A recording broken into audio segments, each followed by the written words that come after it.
مہاتما گاندھی ہماری جامع مسجد میں آئے ہیں، دلی کی جامع مسجد۔ سلامتی ہے ان آنکھوں پہ جو ہدایت پہ نظریں جمائے بیٹھی ہیں، ان کانوں پہ جو ذکر خیر کے منتظر رہتے ہیں، اور ان قدموں پہ جو ہدایت کی راہ پہ گامزن ہیں۔ جب سے پیدا ہوئے اس طرح ہمارے عقائد کے کچھ اجزاء ہیں، اسی طرح ہمارے پاکستانی ہونے کے بھی اجزاء میں یہ بات شامل ہے۔ ہم بچپن سے کتابوں میں پڑھتے چلے آئے ہیں کہ ہمارے ملک کا ایک ازلی ابدی دشمن ہے، اور وہ دشمن ہے کہ جس کے ساتھ کبھی بھی ہماری وفاداری اور دوستی کے تعلقات قائم نہیں ہو سکتے۔ دوسرا نقطہ کیا تھا پڑھ دیتا ہوں۔ تقسیم کے وقت سے اب تک پاکستان کا ایک حصہ بھارت کے قبضے، تسلط اور ظلم میں ہے، جہاں مظلوم کشمیریوں کو بھارت کے مظالم سے بچانا ہماری ذمہ داری ہے۔ بھارت اس لحاظ سے براہ راست ہمارا دشمن ہے۔ یہ دشمنی 2 جنگوں اور پھر پراکسی وار کے اس طریقے پر ہر سطح پر واضح ہو چکی ہے، لہٰذا اس سے دوستانہ تعلقات قائم نہیں کی جا سکتے، اور جو کوئی ایسے کرتا ہے وہ دراصل ملک سے وفادار نہیں ہے۔ ایک ایک نقطے کو الگ الگ چاہتا ہوں ہم سب تحلیل کریں۔ کہا جاتا ہے کہ 2 قومی نظریہ تھا، ملک الگ ہوا، ہم نے اسلام کے نام پہ ملک بنایا، وہ لوگ چاہتے تھے وہاں پر کہ ہمیں نہ رہنے دیں، ہمارے دین پر ہم عمل نہ کر سکیں، ملک بنایا، ملک کو انہوں نے تسلیم نہیں کیا، جنگیں چھیڑیں، اب وہ ہمارا دشمن ہے، وہ خود کہہ رہا ہے دشمن ہے، عمل سے واضح ہو گیا دشمن ہے۔ تو اب دشمنی کے اس تعلق کو قائم رکھ کے آگے بڑھا جا سکتا ہے نا، اس سے دوستی کیسے کی جا سکتی؟ میں اس پر تو ذرا آگے جا کے گفتگو کروں گا جب یہ باقاعدہ ایک نقطے کے طور پر زیر بحث آئے گا کہ ملک کیوں بنایا گیا اور اس کے پس منظر میں کیا ضرورتیں کار فرما تھیں، ایسا کیا ہوا کہ ہندوستان متحدہ نہیں رہ سکا۔ یہاں دشمن کے بیانیے پر گفتگو کر لیتے ہیں تاکہ توجہ کا پوری طرح ارتکاز رہے۔ ہم جب یہ کہتے ہیں کہ فلاں شخص یا فلاں قوم میری دشمن ہے، تو اس کی 3 ہی صورتیں ہو سکتی ہیں۔ فرد کے بارے میں یہ کہیں، یا قوم کے بارے میں کہیں، یا کسی جماعت کے بارے میں کہیں۔ ایک صورت یہ ہو سکتی ہے کہ آسمان سے وحی آ رہی ہے، اللہ تعالیٰ نے بتا دیا کہ فلاں قوم یا فلاں شخص کے ساتھ تمہاری دشمنی ہو گئی۔ یہ آپ کے علم میں ہے کہ اللہ تعالیٰ نے سیدنا ابراہیم کو جب وہ اپنے باپ کے لیے استغفار کر رہے تھے تو یہ بتایا کہ وہ تو میرا اور تمہارا دشمن ہو چکا ہے۔ اسی طرح کا معاملہ مشرکین عرب کے بارے میں زیر بحث ہے۔ وہاں بھی جو الفاظ استعمال کیے ہیں وہ ہے کہ عدوی و عدوکم، میرے اور تمہارے دشمن ہو گئے ہیں یہ لوگ۔ یہ تو اللہ تعالیٰ کا معاملہ ہوا۔ ایک صورت یہ ہو سکتی ہے۔ یہ آپ جانتے ہیں کہ اس کا دروازہ بند ہو گیا۔ اللہ تعالیٰ براہ راست بتایا کرتے تھے رسالت میں آپ صلی اللہ علیہ وسلم پر نبوت ختم ہو گئی، لہٰذا اس کا تو اب کوئی امکان نہیں۔ دوسری صورت یہ ہے کہ آپ کا مخاطب خود کہے کہ میں تمہارا دشمن ہوں۔ میرے اور آپ کے درمیان اگر فرض کیجئے کہ دشمنی کا تعلق ہے، اور میں نے آپ کے بارے میں یہ کہہ دیا ہے کہ آج سے ہم ایک دوسرے کے دشمن ہوں گے، تو یہ علانیہ دشمنی ہے، یعنی ایک بیان ہے جو سامنے آ گیا ہے۔ یہ ایسے ہی ہے کہ جیسے کوئی آدمی کسی جرم کا اعتراف کر لے تو اس کے بعد تو شہادتوں کی ضرورت نہیں رہتی۔ باقی عدالت میں گیا اور میں نے جا کے اعتراف کر لیا کہ میں چور ہوں، تو اب تو عدالت سزا دے گی، ظاہر ہے زیادہ سے زیادہ میرے اس بیان کی تحلیل کر لے گی۔ تیسری صورت یہ ہے کہ کسی معاملے میں فرد ہو یا جماعت یا قوم، ایسے واضح شواہد سامنے آ جائیں کہ جن کی بنیاد پر آپ یہ کہیں کہ ان شواہد کے ہوتے ہوئے تو کوئی شبہ ہی نہیں ہے کہ فلاں شخص یا فلاں قوم یا فلاں گروہ میرا دشمن ہے۔ 3 ہی صورتیں ہوں گی نا۔ تو یہ آپ جانتے ہیں کہ پہلی صورت تو میں نے عرض کر دیا کہ پیغمبروں کے ساتھ ختم ہو گئی، نبوت ختم ہو گئی۔ کیا اس پوری تاریخ میں ہندوستان کی طرف سے کوئی باقاعدہ اعلامیہ جاری کیا گیا ہے کہ ہم پاکستان کے دشمن ہیں؟ یعنی کبھی آپ نے پڑھا ہو، کبھی کسی جگہ یہ بات کہی گئی ہو؟ کیا مہاتما گاندھی نے ایسا کہا تھا؟ کیا جواہر لال نے ایسا کہا تھا؟ کیا جب ہم بہادر لال شاستری سے بات کر رہے تھے تاشکند میں، اس وقت کوئی اس طرح کا اعلان جاری ہوا تھا؟ کیا اب کوئی اس طرح کا بیان آپ نے سنا ہے جس میں یہ کہا گیا ہو کہ پاکستان کے ساتھ ہماری دشمنی ہے؟ یہ کہ پاکستان ہمارا دشمن ہے، اس کی مثال نہ دیجیے گا، ہم پاکستان کے دشمن ہیں۔ یہ بتانا ہوگا نا آپ کو، اس کے لیے دلائل دینے ہوں گے۔ ہم کہہ رہے ہیں یا پاکستان کے لوگ یہ کہہ رہے ہیں یا اس بیانیے کے مصنفین یہ کہہ رہے ہیں کہ ہندوستان پہلے دن سے ہمارا دشمن ہے، ازلی ابدی دشمن ہے۔ سوال یہ ہے کہ وہ اس کا اقراری مجرم ہے، ایسا کہا ہے انہوں نے؟ کسی جگہ کوئی اگر آپ کو تاریخ میں ملا ہو تو اس طالب علم کے علم میں اضافہ کیجیے۔ اس کے بعد ایک ہی صورت باقی رہ جاتی ہے کہ شواہد پیش کریں۔ تو اب یہ آپ کا امتحان ہے، اس کے شواہد پیش کریں۔ میں ایک ایک کی تحلیل کر کے بتاتا ہوں کہ ان کی کیا حقیقت ہے۔ جو بظاہر آپ کو نظر آتے ہیں شواہد وہ بیان کر دیجئے، اگر مزید تحقیق کر کے کچھ شواہد اکٹھے کرنے ہوں تو وہ بھی اکٹھے کر لیں، اور پھر مجھے بتائیں کہ کیا چیز ہے جس کی بنیاد پر یہ کہا جاتا ہے کہ وہ ہمارے ازلی دشمن ہیں، یا ان کے ساتھ ہماری دشمنی اب ایک الہی دشمنی بن گئی ہے، یہ تو خدائی فیصلہ ہو گیا۔ وہ کیا چیز ہے، یعنی اس کے شواہد کیا ہے؟ یہ تو میں جانتا ہوں کہ مسلمانوں کے اور ان کے درمیان، یعنی ہندوؤں کو کہہ لیں نا زیادہ سے زیادہ، وہ ان کی اکثریت کا ملک بنا ہے، تو ان کے درمیان سیاسی اختلاف ہوا، یہ مجھے معلوم ہے تاریخی طور پر۔ اور یہ سیاسی اختلاف جب ہوا تو اس وقت کیا ازلی و ابدی کوئی دشمنی تھی جس میں یہ اختلاف ہوا تھا؟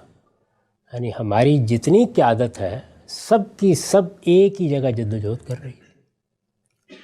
ان کے مابین ذاتی تعلقات تھے، تفریح کے تعلقات تھے، کاروباری تعلقات تھے۔ ہمارے دیہاتوں میں ہندو لوگ رہتے تھے، سکھ لوگ رہتے تھے، دوسری قوموں کے لوگ رہتے تھے، ان کے درمیان برادرانہ تعلقات تھے۔ میں خود جس گاؤں سے تعلق رکھتا ہوں وہ ایک بڑا قصبہ تھا، اس میں ساری تجارت اور بازار کے سب معاملات ہندو بنیوں کے ہاتھ میں تھے۔ مجھے معلوم ہے کہ ہمارے خاندان کے لوگوں اور ان کے درمیان کس طرح کے روابط تھے۔ ایک ایک شہر قصبے کی داستان آپ سن لیں، یہ تو عوامی سطح کا معاملہ ہوا۔ سیاسی طور پر کانگریس تھی جس میں لوگ جدوجہد کر رہے تھے۔ ہمارے بابائے قوم قائد اعظم محمد علی جناح بھی اسی کے ایک رکن تھے۔ جتنی بڑی قیادت ہے سب اسی جگہ تھی۔ بڑے عرصے تک مسلم لیگ بن چکی تھی، لیکن قائدین ادھر بھی ہوتے تھے ادھر بھی ہوتے تھے۔ ایک ہی وقت میں دو جگہ اجلاس ہو رہے ہوتے تھے، ادھر سے اٹھ کے ادھر چلے جاتے تھے، ادھر سے اٹھ کے ادھر چلے جاتے تھے۔ مہاتما گاندھی ہماری جامع مسجد میں آئے ہیں، دلی کی جامع مسجد، اس پر بڑا ہنگامہ بھی ہوا تھا، تقریریں کرتے تھے۔ خلافت کی تحریک میں تو گویا انہوں نے ہراول کا کام کیا۔ تو یہ ساری جو تاریخ ہے اس میں ذرا مجھے بتائیے وہ کیا شواہد ہیں جس میں ازلی اور ابدی دشمنی کو ثابت کیا جا سکے۔ وہ لوگ جو تاریخ سے واقف نہیں ہیں ان کے سامنے تو یہ پروپیگنڈا کیا جا سکتا ہے، لیکن مجھے بتائیے کہ اس کے شواہد کیا ہیں۔ دو قومیں ہیں، عرصے سے رہ رہی تھیں، ہزاروں سال سے۔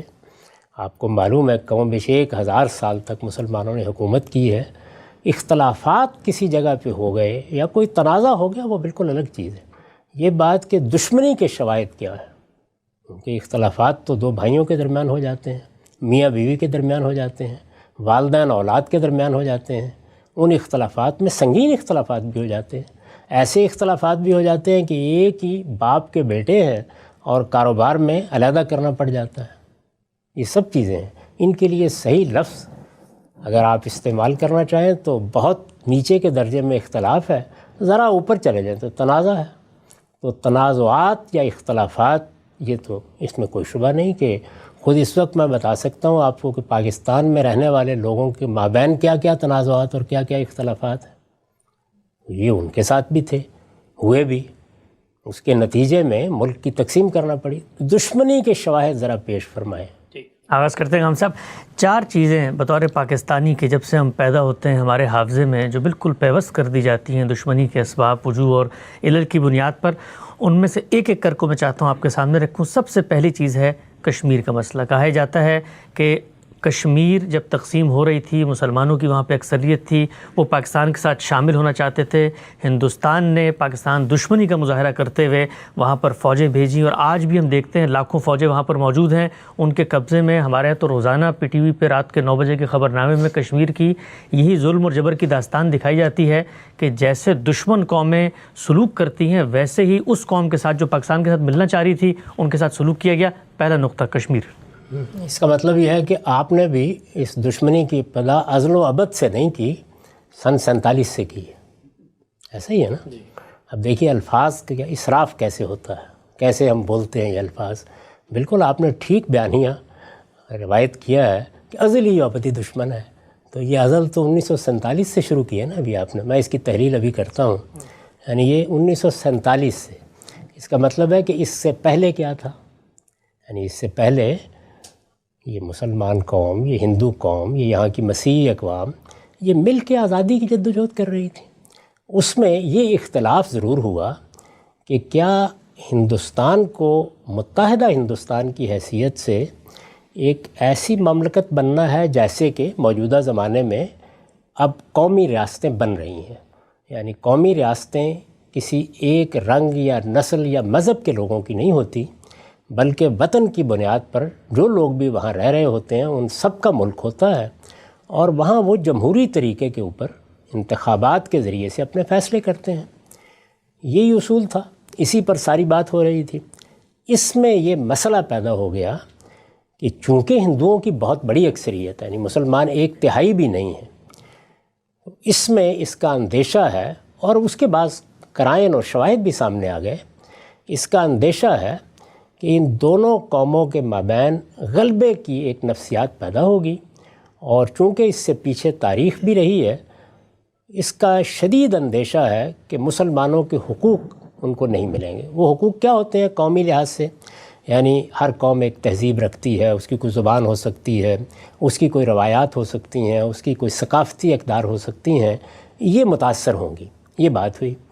اب اس میں 2 نقطۂ نظر پیدا ہو گئے۔ ایک نقطہ نظر یہ تھا کہ نہیں، ایسا کچھ نہیں ہوگا، بہت بڑی تعداد میں مسلمان ہیں، کوئی 10-20 تو ہے نہیں، کروڑوں کی تعداد میں ہے، تو یہ اپنے آپ کو منوائیں گے۔ بلکہ بہت سے علاقے ہیں ایسے ہندوستان کے، متحدہ ہندوستان کی بات میں کر رہا ہوں، کہ جس میں ان کی اپنی صوبائی حکومتیں بن جائیں گی، تو اس لیے ایک توازن پیدا ہو جائے گا۔ ایک نقطہ نظر یہ تھا، میں اس کی کوئی تفصیل نہیں اس وقت کرنا چاہتا۔ دوسرا نقطہ نظر یہ تھا کہ یہ ممکن نہیں ہوگا، اس وقت تک ممکن نہیں ہوگا جب تک کہ خصوصی حقوق، ایک تو جمہوری حقوق ہے نا، وہ ظاہر ہے ہندوستان میں رہنے والے ہر شخص کے لیے مانے جا رہے تھے، سب کے سب برابر کے شہری ہوں گے، برابر کے شہریوں کی حیثیت سے معاملات میں شامل ہوں گے، برابر کے شہریوں کی حیثیت سے ان میں سے جس کا لوگ چاہیں گے انتخاب کر لیں گے۔ یہ اصول تو طے شدہ تھا، اس میں کوئی اختلاف نہیں تھا۔ لیکن مسلمانوں کی قیادت کا احساس یہ تھا کہ نہیں، برابری کا اصول ٹھیک نہیں ہے، مسلمانوں کو اپنے حقوق کے معاملے میں، وہی حقوق جو میں نے گنوا دیے ہیں، کچھ تحفظات کی ضرورت ہے۔ ان تحفظات کے لیے مختلف گفتگویں ہوئیں، باتیں ہوئیں، اس میں خاص طور پر محمد علی جناح کے 14 نکات سے آپ واقف ہیں۔ وہ 14 نکات کیا تھے؟ آپ کے ویسے بیانیے کے بھی 14 ہی نکات ہیں۔ تو ان 14 نکات میں مسلمانوں نے ان حقوق کا ایک جامع خلاصہ پیش کر دیا کہ یہ ہمیں ملنے چاہیے۔ اس پر اتفاق بھی ہو سکتا تھا، نہیں ہوا۔ اور اتفاق کیوں نہیں ہوا؟ اس کی وجہ یہ ہے کہ دوسرا فریق یہ سمجھتا تھا کہ اس طرح سے ہم ایک بری روایت ڈال رہے ہیں، آج ایک قوم کے ساتھ یہ معاملہ کریں گے، کل دوسری قوم کے ساتھ کریں گے۔ اب مثال کے طور پر دیکھیں نا کہ یہ امریکہ ہے، اس میں ہم بیٹھے ہوئے ہیں، اس میں بہت سی اقوام ہیں، اس میں زبانوں میں بھی اختلاف ہے، یہاں بہت لوگ ہیں جو اسپینش زبان بولتے ہیں، بہت سے جو انگریزی زبان بولتے ہیں، رنگوں کا بھی اختلاف ہے۔ تو اس میں اگر ایک ایک قومیت کو آپ الگ الگ حقوق کے لحاظ سے دیکھیں تو کوئی نظم نہیں وجود میں آتا۔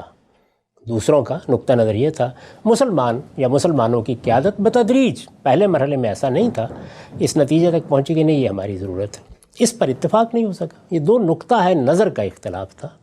جب اس پہ اتفاق نہیں ہو سکا تو تقسیم پر راضی ہو گیا۔ تو ازلی ابدی دشمنی کا تو کوئی سوال نہیں تھا، ایک نزاع واقع ہوئی، اس میں یہ نقطہ نظر تھے۔ اس پر اب ہم اس پہ گفتگو نہیں کرتے کہ کس کا موقف درست تھا، کس کا غلط تھا۔ اس نزاع کے نتیجے میں فیصلہ یہ ہوا، جیسے کہ عام طور پہ ہوتا ہے کہ بھئی ہیں تو ہم ایک ہی باپ کے بیٹے، لیکن اب یہ کاروبار اکٹھا نہیں ہو سکتا، اب بہتر ہے الگ الگ ہی کر لیں۔ تو بہت سلیقے کے ساتھ جس کو قائد اعظم نے بیان کیا کہ ہم تو ایسے تعلقات کی توقع رکھتے ہیں جیسے کینیڈا اور امریکہ کے تعلقات ہیں، یہ قائد اعظم کے الفاظ ہیں۔ اور اس زمانے میں جب یہ جدوجہد ہو رہی تھی، کسی کے وہم و گمان میں بھی نہیں تھا، لیڈر حضرات آپس میں ملتے تھے، بات کرتے تھے، بیٹھ کے کھانا کھاتے تھے، سب معاملات طے کرتے تھے۔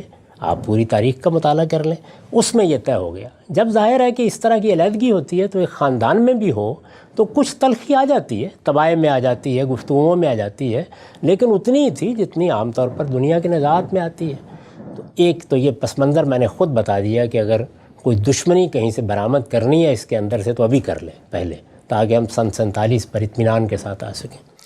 اس کے بعد اب کشمیر کے معاملے پہ آئیے، اس میں بھی لوگوں کو کچھ علم حاصل کرنے کی ضرورت ہے۔ ہندوستان جس پر برطانیہ عظمیٰ کی حکومت تھی، لوگوں کو معلوم ہونا چاہیے کہ یہ سارا کا سارا ہندوستان ایک طریقے سے جیسے امریکہ چل رہا ہے یا برطانیہ چل رہا ہے اس طرح نہیں چل رہا تھا۔ انگریز جب یہاں آئے تو انہوں نے آ کے یہاں مغلوں کی حکومت بتدریج ختم کی۔ اس کے بعد بعض علاقے تھے جہاں پر جو تعلقِ داریاں تھیں یا آپ کہہ سکتے ہیں کہ چھوٹی چھوٹی ریاستیں تھیں، ان کو بھی انہوں نے ایسے حالات پیش آئے کہ جنگ و جدال کی نوبت آ گئی یا معاملہ نہیں ہو سکا تو ختم کر دیا۔ اس سے ایک بڑا علاقہ وہ تھا جس کو انگریزی حکومت براہ راست کنٹرول کرتی تھی، اس کو برطانوی ہند کہا جاتا تھا، ایک بڑا علاقہ تھا۔ اس میں کوئی 17 کے قریب صوبے بن گئے ہوئے تھے، لیکن یہ سارا ہندوستان نہیں تھا۔ سارے ہندوستان میں آپ جانتے ہیں 565 نیم خود مختار ریاستیں تھیں، ایک نہیں، دو نہیں، 565۔ ان میں سے تقسیم کے بعد 13 ریاستیں پاکستان کے حصے میں آئی تھیں، تو اس لیے باقی کتنی رہ گئی؟ 552، یعنی ادھر بھی اتنی رہ گئی تھی باقی۔ پورے بر صغیر میں کہیے یا متحدہ ہندوستان میں کہیے تو 565 ریاستیں تھیں۔ ان ریاستوں کا اپنا نظام تھا، ان کے اپنے معاملات تھے۔ آپ نظام حیدرآباد سے واقف ہیں، آپ بھوپال سے واقف ہیں۔ ان میں ریاستی نظم وہاں کے موروثی حکمران چلا رہے تھے، ہندو بھی تھے، مسلمان بھی تھے۔ انگریزوں نے ان کو اسی طرح باقی رکھا ہوا تھا، یعنی وہ بحیثیت مجموعی پورے ہندوستان پر حکومت کرتے تھے۔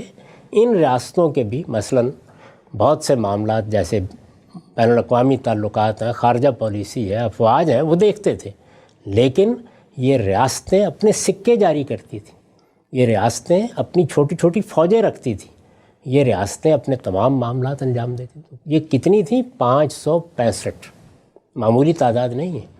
تو اب یہ سوال پیدا ہوا کہ یہ 565 ریاستوں کا کیا مستقبل ہے؟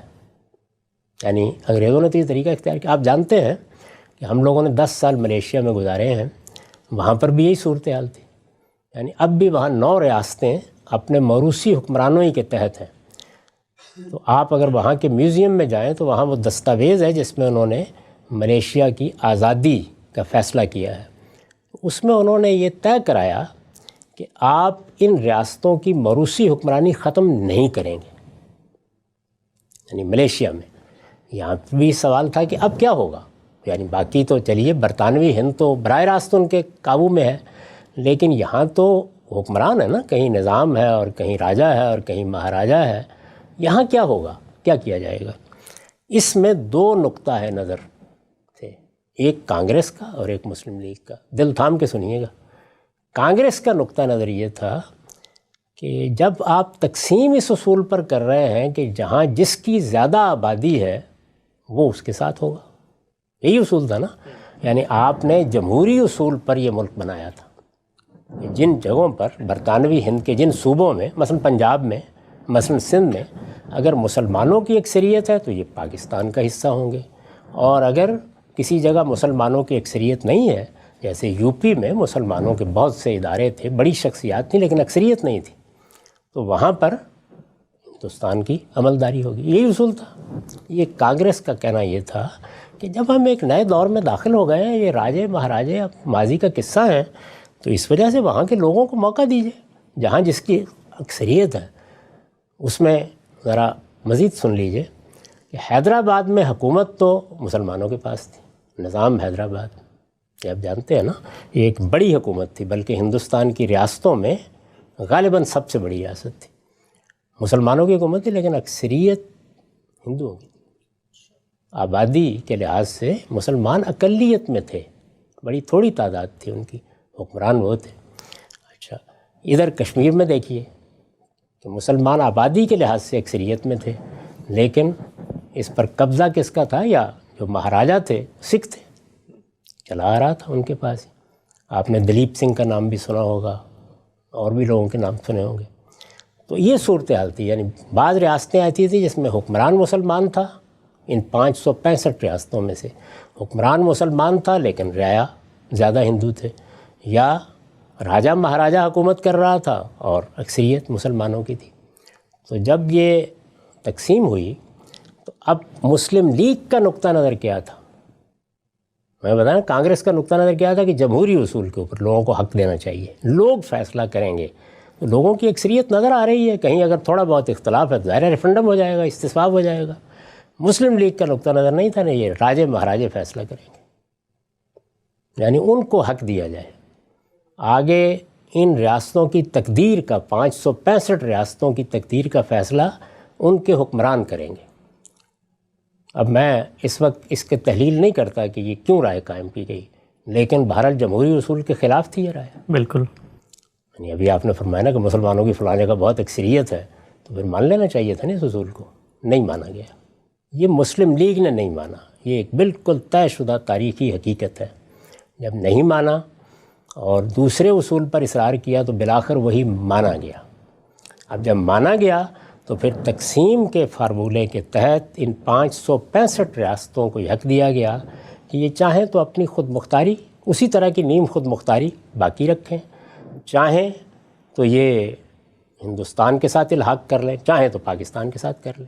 اب ایک بڑی واضح سی صورتحال تھی کہ کوئی چارہ ہی نہیں تھا کہ ریاستیں کر لیں، کیونکہ ہر ایک کو معلوم تھا کہ پنڈت جواہر لال بھی اس کو قبول نہیں کریں گے. ادھر کی قیادت بھی، یہ قیادت دنیا میں راجے مہاراجوں کے دور سے ذہنی لحاظ سے آگے جا چکی تھی. تو اس لیے اب دیکھیے کیا ہوا، 549 ریاستوں نے، 552 رہ گئی تھی نا ہندوستان میں، 549 ریاستوں نے ہندوستان کے ساتھ بہت جلد، یعنی تھوڑے تھوڑے دنوں کے بعد الحاق کا اعلان کر دیا. 3 ریاستوں نے توقف فرمایا. اچھا. جوناگڑھ نے، حیدرآباد نے اور کشمیر نے، یعنی انہوں نے فوراً فیصلہ نہیں کیا. اس میں ظاہرہ کے مسائل تھے، یعنی نظام فیصلہ کرے تو وہ خود مسلمان ہے تو اس کی رائے تو ہوگی نا کہ میں پاکستان کے ساتھ جاؤں، لیکن رائے نظر آ رہا ہے کہ ان کی تو اکثریت ہندوؤں کی ہے. مشکل ہو گیا نا یہ فیصلہ. کشمیر کا حکمران فیصلہ کرے، ایک مشکل صورتحال تھی. یہ مشکل صورتحال ہے کہ جس میں پھر یہ فیصلے ہوئے، تینوں کے فیصلے ہوئے، اور تینوں کے فیصلے کرانے میں دونوں طرف سے کہیں محسوس اور کہیں غیر محسوس دباؤ آیا. ایسا ہی ہونا تھا، لازمی، اس کا ناگزیر نتیجہ یہی تھا. چنانچہ ہم نے دیکھا کہ جوناگڑھ میں بھی ہندوستان کا دباؤ کام کر گیا، نظام حیدرآباد پر بھی کام کر گیا، یعنی وہاں پر بھی آہستہ آہستہ قبضہ ہو گیا اس کا. اور ادھر کشمیر میں بھی یہ چیز کام آئی اور کشمیر کی طرف سے بھی الحاق ہو گیا. تو تینوں نے الحاق کی دستاویز پر دستخط کر دیے. اب آپ کا نیریٹو یا بیانیہ کیا ہے کہ یہ الحاق پر جو دستخط ہوئے ہیں یہ آزادی کے ساتھ نہیں ہوئے. یہ ایسے ہی ہے جیسے انتخاب کا نتیجہ سامنے آ گیا تو آپ نے کہا کہ دھاندلی ہو گئی. یہ نیریٹو تھا. اس نیریٹو میں یہاں سے کچھ مجاہدین اٹھے اور انہوں نے اٹھ کے تقسیم کی ہمہ ہمی تھی. یعنی ابھی کوئی افواج نے اس طرح سے کنٹرول حاصل نہیں کیا تھا. ظاہر ہے ہماری سرحدیں ملتی تھیں بالکل اسی طرح جیسے حیدرآباد کو ہندوستان چاروں طرف سے گھیرے ہوئے تھا. وہاں ان کی افواج کو بھی اور پولیس کو بھی ایکشن کرنے میں کوئی زیادہ مشکل پیش نہیں آئی. ادھر سے ہمارے ہاں سے مجاہدین سے کہا گیا کہ اب قبضہ کر لو کشمیر پر، اور اس میں ظاہر ہے کہ ہماری اس وقت کی جو کچھ بھی افواج میں لوگ تھے انہوں نے بھی کردار ادا کیا. اس کے نتیجے میں 1/3 کشمیر پر پاکستان کا قبضہ ہو گیا. اسی کو آپ آزاد کشمیر، گلگت اور بلتستان کہتے ہیں. کم جنگ کے نتیجے میں، یعنی اس کو کیا کہیں گے آپ؟ یعنی اس وقت تو ابھی ہندوستان کی فوج تو ہے ہی نہیں سامنے. جو تھوڑی بہت اس طرح کی قوتیں ہوتی ہیں جو کنٹرول کر رہی ہوتی ہیں، تو آپ داخل ہوئے تو آپ نے قبضہ کر لیا. جب ہندوستان کی فوج وہاں اتری اس الحاق کی دستاویزات کے پس منظر میں، تو پھر اس کے بعد انہوں نے آگے نہیں بڑھنے دیا. یہ ہو گیا. اب یہ اس وقت کی صورتحال میں ہو گیا، یعنی چونکہ 47 کی صورتحال ہے، تقسیم کا موقع ہے، ایک طرح کا معاملہ ہوا، تو یہ اب ایک تنازع بن گیا. یعنی اس تنازع کو اب حل ہونا چاہیے. اس میں اقوام متحدہ میں آپ نہیں گئے تھے، ہندوستان گیا تھا، اور یہ کہہ کے گیا تھا کہ ہمارے علاقے پر انہوں نے معاہدات کی خلاف ورزی کر کے قبضہ کیا ہے. آپ کو یاد ہے کہ یہ تاریخی واقعہ کہ مولانا سید ابو اللہ صاحب مودودی نے اس وقت یہ کہا تھا کہ یہ جو کچھ بھی حملہ کیا گیا ہے یہ شرعی لحاظ سے ناجائز حملہ ہے. اس پر بہت بڑے پیمانے پر پروپیگنڈے کا ایک طوفان اٹھا تھا کہ ظاہر میں تو آپ معاہدات کے پابند ہیں نا، جب تک آپ علانیہ ان کو نہیں توڑ دیں گے اس وقت تک یہ کیسے ہو سکتا ہے، یہ ان کا نقطہ نظر تھا۔ تو بہرحال یہ ہوا، میں اس وقت کسی چیز کی تصویب یا تردید نہیں کر رہا، اس سے ایک تنازع پیدا ہوا، اس میں ازلی یا ابدی دشمنی کہاں سے آ گئی؟ یا مجھے بتائیے دشمنی ہے کیسا؟ بھائی تنازع تو کسی جگہ بھی ہو سکتا ہے، دوسرا کہہ سکتا ہے کہ آپ نے زیادتی کی، آپ کہہ سکتے ہیں زیادتی کی، لیکن یہ اصول تو آپ ہی نے مانا تھا کہ راجہ مہاراجہ فیصلہ کریں گے، تو اس میں مسلمانوں کی اکثریت اور یہ معاملات کہاں سے آپ کے اس بیانیے کا حصہ بن گئے؟ لیکن جب مثلا اقوام متحدہ نے کہا کہ آپ استصواب سے، تصویب سے، لوگوں کی رائے سے، ریفرینڈم سے فیصلہ کر لیں، تو ہم تو آج تک یہی کہتے ہیں کہ اقوام متحدہ کی قراردادوں کے تحت لوگ فیصلہ کریں کشمیر کے، وہاں کے لوگ تو کھڑے ہوئے ہیں پاکستان کے ساتھ، لیکن ہندوستان ان کو فیصلہ ہی نہیں کرنے یہ دیتا۔ تو آپ نے اصول مانا ہی نہیں تھا نا، یہ تو بعد میں پنڈت جواہر لال نہرو نے اقوام متحدہ میں خود پیشکش کر دی کہ ہم استصواب کرا دیں گے، آپ نے تو یہ اصول مانا ہی نہیں تھا۔ کیوں نہیں کراتا ہندوستان استصواب؟ نہیں، یہ تو تنازع ہوا نا، یعنی کیوں استصواب نہیں ہوا، کیا معاملہ ہوا، یہ جو آپ کے بیانیے میں تو اس وقت یعنی کوئی کشمیر کا مسئلہ حل کرنے کے لیے نہیں بیٹھا ہوں، میں یہ جاننا چاہتا ہوں کہ یہ یعنی دشمنی کا بیانیہ کہاں سے آیا ہے؟ بھئی تنازع ہو گیا، اس تنازع میں، تنازع کا مطلب کیا ہوتا ہے؟ تنازع کا مطلب ہے کہ ایک جائیداد ہے مثال کے طور پر، یا ایک معاملہ ہے، اس میں میرا بھی ایک موقف ہے، آپ کا بھی ایک موقف ہے، اس موقف کو ہم بیان کریں گے، اس پہ گفتگو کریں گے، بات کریں گے۔ اس میں لفظ دشمنی، یعنی اس وقت مجھے جس پہ گفتگو کرنی ہے وہ یہ نہیں کہ تنازع کیا ہے، تنازع اور اختلافات تو ہیں اور ان تنازعات کے حل بھی تلاش کیے جا سکتے ہیں، لیکن تنازع اور چیز ہے، وہ میرے اور آپ کے درمیان ہو سکتا ہے، باپ اور بیٹے کے درمیان ہو سکتا ہے، دشمنی کیسے ہو گئی؟ وہ مجھے بتائیے نا، دشمنی کی بنیاد ذرا واضح کریں۔ یہ پہلے آپ کے جو مثال آپ نے دی ہے اس پر میں نے اپنی معروضات پیش کر دی۔